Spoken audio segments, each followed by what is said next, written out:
Hey friends, welcome back to my channel Study with Ishant. And today I am back with another question of J Advanced 2026.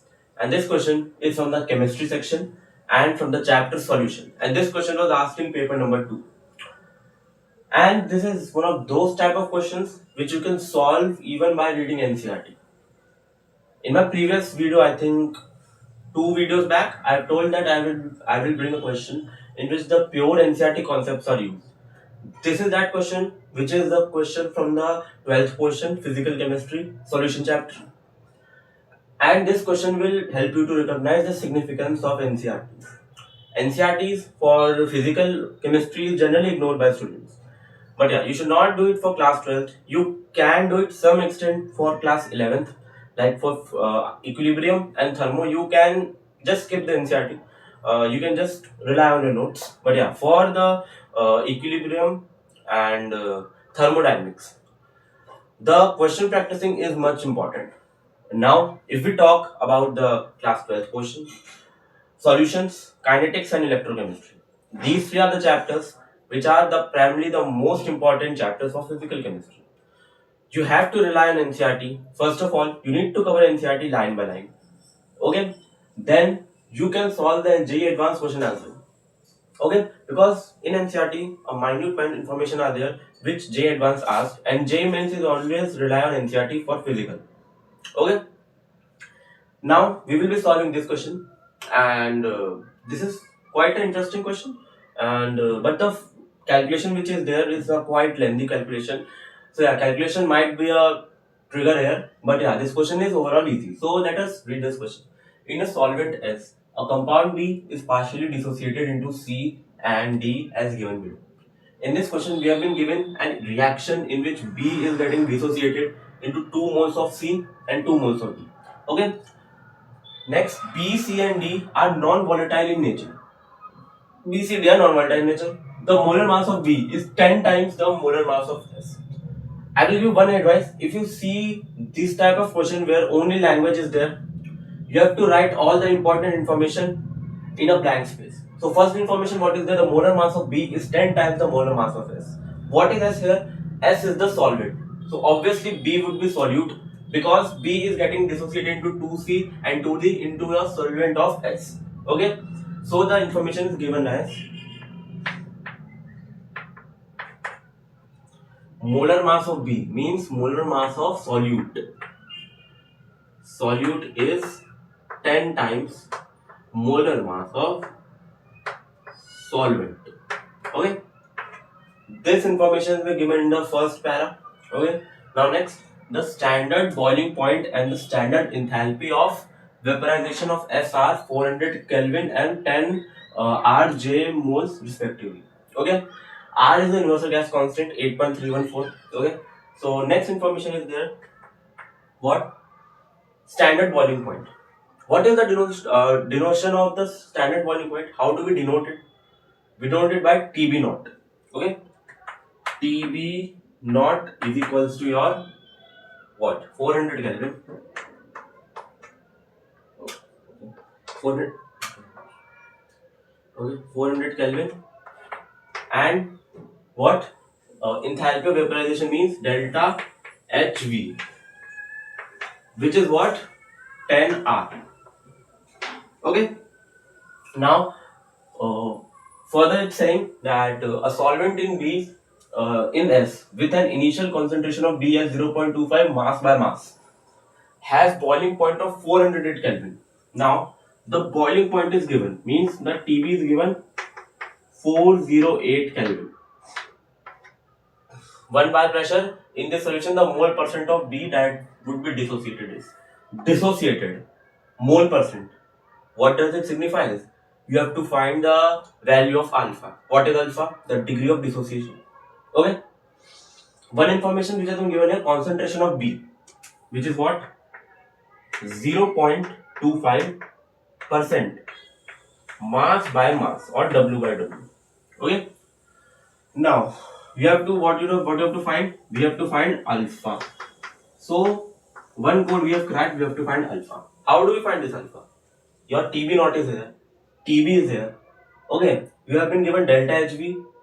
So which formula you can apply for the elevation of boiling point. A very important formula, students. Delta TB is what? Here we have to find alpha. So you have to write this formula in terms of Van Hoff factor. What is Van Hoff factor? I times Kb. What is Kb? Molar elevation constant. Kb into M. What is M? Molality. This formula will be used. This is the star formula for this question. Got it? Now, let us decode the terms. Firstly, delta TB. What is delta TB? Generally, students get confused here, but you have not confused here because delta TB is TB minus TB naught, and for the freezing elevation, it's TF naught minus TF. Okay, so this would be 408 minus 400, which is nothing but 8 Kelvin. So one thing you have cracked, that delta TB is 8 Kelvin. Okay, sir. Now you have to write the Van Hoff factor for this reaction. Let us write this reaction. B is getting dissociated into 2C plus 2D. For dissociation, the Van Hoff factor formula is 1 plus alpha into n minus 1. Okay? This is the formula which you generally study. What is n here? N is 4 because it is getting dissociated into 2 moles of C and 2 moles of D. So substitute here, you will get 1 plus 3 alpha. So another thing, we have cracked 1 plus 3 alpha. Now what we have to find? We have to find Kb and M. And here we will find the value of alpha. What is Kb? Molar elevation constant. In NCERT, there a very important formula for Kb is mentioned. That's why I am forcing you to read NCERT for physical chemistry for class 12th. I will write the formula here for you. You can note down this formula or you can check in your NCERT respectively. So I would drop this information and write the formula of Kb, or I would write it here only. Space is there. So see, the formula for Kb is, it's nothing but standard boiling point square into molar mass of solvent into R universal gas constant upon 1000 into enthalpy of vaporization. This is the formula for molar elevation constant. Just see here. This is the formula. Okay. Now you have to just substitute the values in this. But first of all, you have to write this molality. Okay. I would write it in the top. Okay. So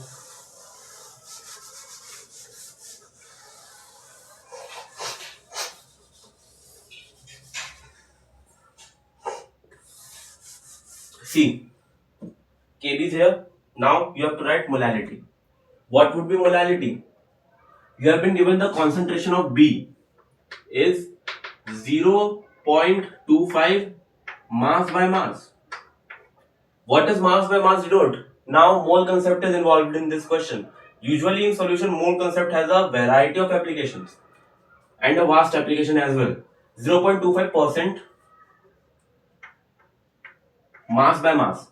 This denote 0.25 gram of solute in 100 grams of solvent. This is the significance of mass by mass. Okay. Now you will write molality. What is molality? Number of moles of solute upon mass of solvent in kg. Okay. So number of moles of solute is what? Given mass upon molar mass of solute. So what is the given mass of solute? 0.25 upon molar mass of solute. Molar mass of solute is given? No. So molar mass of solute upon mass of solvent in kg.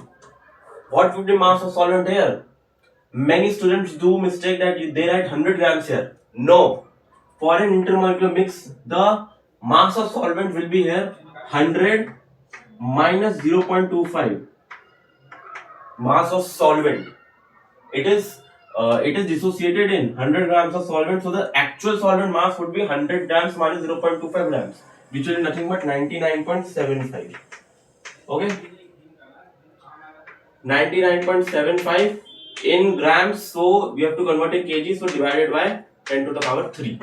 This is the molality expression. Now just combine all and your answer would be there. So come on, let's do this.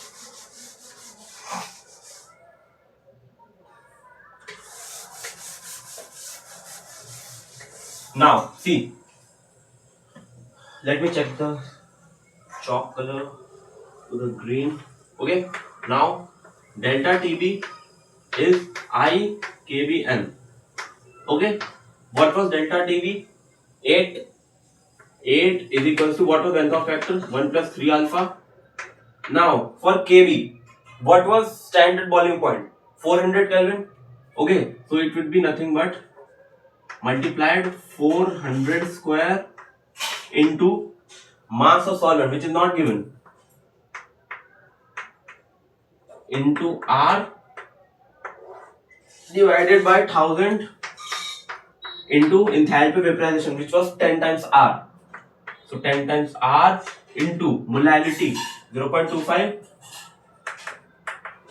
upon mass of solute upon 99.75 upon 1000. Now just calculation. Your question is over. See, let me do it for you.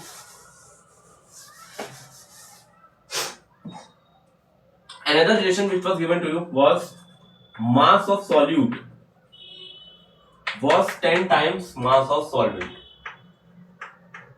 Okay. Now just simplify it. Okay. Here R was also there.